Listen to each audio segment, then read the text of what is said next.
Bitcoin has the power to destroy nation states. Some nation states like China have already come to that conclusion. China's increasing crackdown on crypto. What's gaining traction is a central bank digital currency where the central bank, not your bank, but the federal government, controls the money. This is the system that China is working on. It's the creepiest surveillance tool known to man. It's pretty scary that a few people at the top of these companies can silence anybody that they want.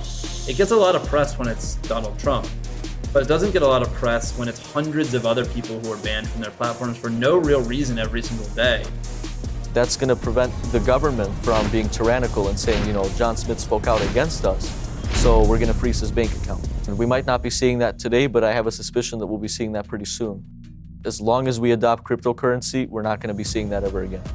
Bitcoin it's the greatest extension of natural rights since the Bill of Rights and the Constitution. I got into it for the money, but now I'm in it for freedom. I think this is transformational technology unlike any other in the history of mankind. Then you've got all of the blockchain innovators with the crypto and the stable coins and all the things that they're doing. We are in the middle of this massive disruption that most people can't see. So I think we're at that tipping point, that inflection point, where we're going to see mass adoption. Can we pick away at these core problems of inequality that are so built into our social systems, our society? I think blockchain is a major piece of that. My view is that Bitcoin swallows everything. So there's not a system, a superstructure we can look at that I don't think Bitcoin will disrupt.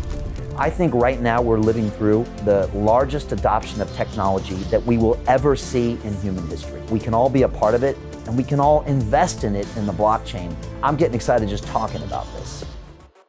The real exciting thing is stuff that's built on top of layer 2. So what you would call layer 3 or what I would call Web 3.0. You now have a decentralized network of nodes. This is actually the original design of the internet, where every node is both client and server. Bitcoin is better than real estate, stocks, bonds, literally everything else you can think of. It's the alpha predator of store of value. This has got to be the golden age for investors, golden age. And I know there's some astronomical claims out there about Bitcoin going to $500,000 or $1 million per coin. That's very feasible because once you understand the limited supply, it's feasible that it could go to those levels.